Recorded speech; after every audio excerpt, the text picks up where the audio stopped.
There's a part of you that already knows this. You feel it every time you give more than you get back.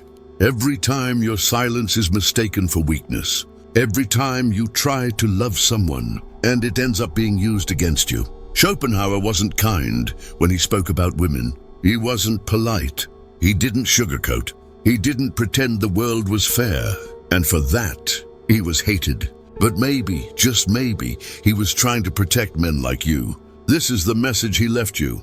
And it's not what you think. It's darker. It's deeper. And if you're not ready to hear it, you'll keep repeating the same cycle again and again until it breaks you. By the end of this video, you'll understand the raw, disturbing insight Schopenhauer had about women and why ignoring it will cost you your identity. You'll see how biology, psychology, and survival instincts hide behind smiles, behind love, and how you, as a man, can lose yourself if you don't see clearly. But this isn't about hate. It's not about bitterness. It's about truth. Cold, unfiltered, philosophical truth that sets you free if you're strong enough to face it. You've been there. She said she loved you. Meant it, maybe. But slowly, the warmth turned cold. The attention faded. The tone changed. The text got shorter. You felt it, didn't you? That creeping sense that something was off. That you were being tolerated, not cherished. And you tried harder. You gave more. You got softer, more understanding, more emotionally available. And that's exactly when she lost respect for you. You thought love was about sacrifice. She thought it was about strength. And when she saw you bend, she turned away. Maybe not with words, but in her eyes. You were no longer the man. You weren't her protector anymore. You became her project, or worse, her puppet. And deep down, you knew, but you stayed, because no one ever taught you what Schopenhauer knew. In 1851, Arthur Schopenhauer published a savage essay on women. It wasn't romantic. It wasn't polite. It was raw, like a scar ripped open. He wrote, "Women are by nature meant to obey. They are not suited to great achievements. Their whole life revolves around the moment they are desirable to men. And once that passes, their power fades. Brutal, yes. Misogynistic, on the surface. But let's go deeper.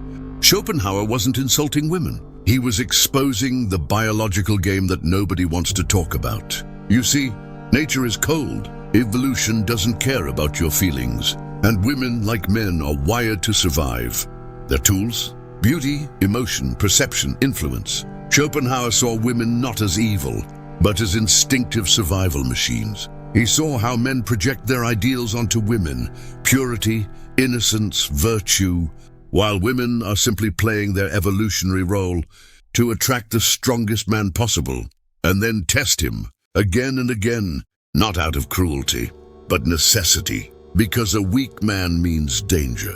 A man who breaks under pressure can't protect, can't provide, can't lead, so she tests you, not consciously, but deeply, through attitude, withdrawal, challenge. And if you fail those tests, you lose her, even if she stays. You can't control how people test you, but you can control what you tolerate. Schopenhauer wasn't teaching you to fight women. He was teaching you to stop fighting yourself, to stop abandoning your power just to be loved. So here are 3 mindset shifts. Not tactics, not tricks. Laws. Laws to live by if you want to stop being used and start being respected. Law 1, love without worship.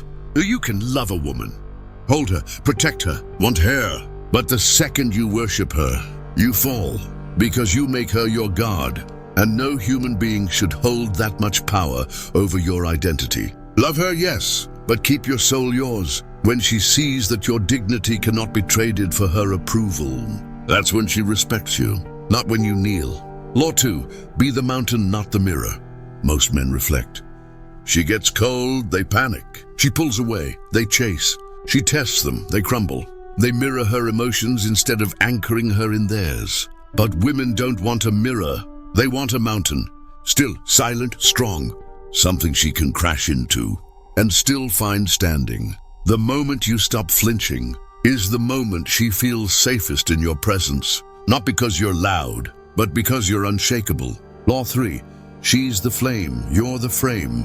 Her energy is chaotic, beautiful, emotional, That's her gift. But without structure, that flame consumes everything. And you're the frame, the boundary, the form.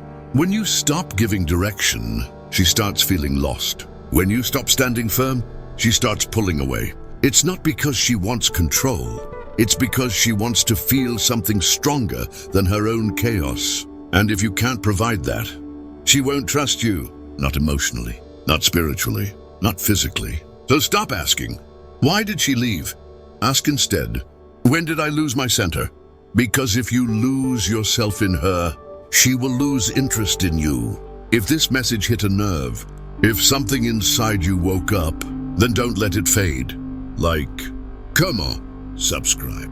Not for me, but for the man you're becoming. For the silent warrior within, who doesn't need permission to rise. You don't need applause. You need clarity. Imagine this, a candle in the dark, flickering, but steady. Alone, but not afraid. That is who you must become. Not angry, not broken, but unshakable. That is the man she respects. And that is the man Schopenhauer was speaking to